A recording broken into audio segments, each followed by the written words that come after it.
Assalamualaikum warahmatullahi wabarakatuh. Wahai sahabatku, ada kisah menarik namanya kisah Harut dan Marut. Kisah ini sangat masyhur.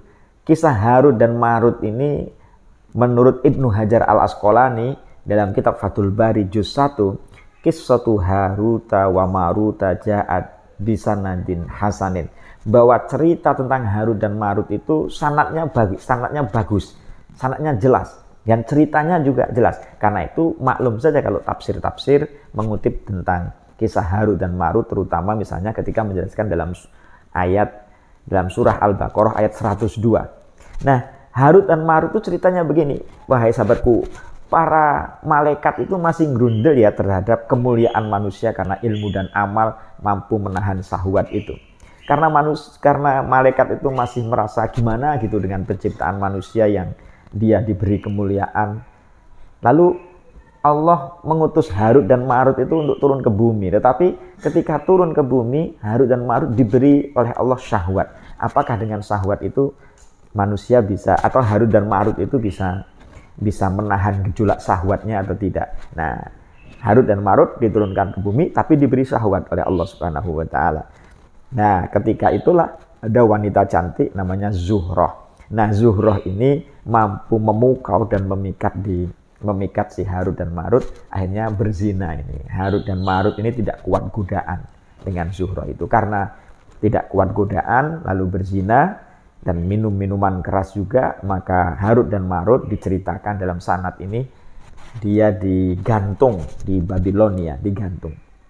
Walaupun cerita ini yang pertama tadi Qadhi'iyah dan orang yang mengikutinya waman tabi'am tidak percaya, nanti Ar-Razi dalam kitab Mafatihul Ghaib jilid 3 misalnya nanti berusaha untuk memaknainya dengan cara yang kontekstual, memaknainya sesuai dengan paham yang lebih rasional. Nah, ketika dihukum di Babilonia itu dia kan bertaubat. Pada sisi yang lain Harut dan Marut ini juga mengajarkan kepada manusia tentang sihir. Karena itu dalam surat Al-Baqarah ayat 102 dijelaskan wa ma yu'allimani min ahadin hatta yaqula innama nahnu fitnatun fala takfur. Bahwa Harut dan Marut itu mengajarkan sihir, tapi keduanya mengatakan itu adalah bagian dari fitnah, itu bagian dari fitnah. Kalau ditanya lu kenapa kok mengajarkan sihir juga? Nah, ini tafsiran dari Ar-Razi dalam kitab Mafatihul Ghaib menjelaskan bahwa kenapa Harut dan Marut ini mengajarkan sihir. Tujuannya diantaranya adalah supaya dengan sihir yang diajarkan oleh Harut dan Marut itu orang bisa membedakan mana sihir, mana mukjizat itu. Nanti kalau dia mengakui bahwa ini adalah mukjizat padahal sihir, lalu dia dianggap sebagai nabi lagi gitu. Jadi harus bisa membedakan mana sihir, mana mukjizat. Itu sebagaimana kita lah wahai sahabatku. Jadi kalau ada orang yang menyalahi adat, khawarikul adat, atau dia memiliki keahlian atau kesaktian, itu tandanya karomah atau bukan, gampang saja wahai sahabat. Kalau dia sombong dengan apa yang dia miliki itu, dia sombong terhadap apa kelebihan yang dia punya, malah semakin menjauh dari Allah, sombongnya muncul. Nah, itu bisa dipastikan itu bukan karomat.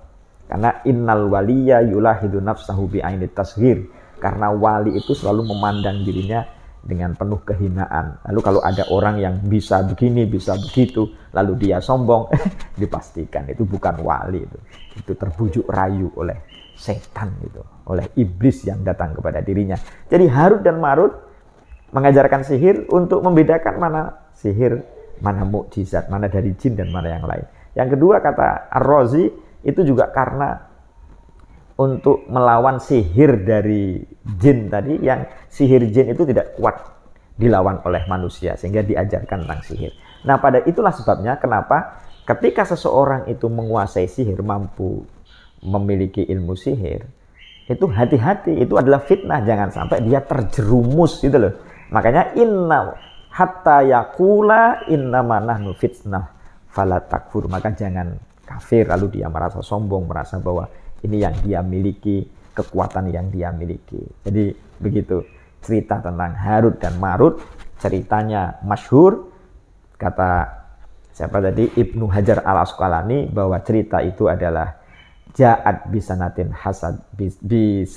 hasanin, tetapi nanti Ar-Razi juga berusaha untuk memaknainya secara baik. Kenapa kok diajarkan sihir, atau kenapa kok dua-duanya mengajarkan ilmu sihir. Demikian. Assalamualaikum warahmatullahi wabarakatuh.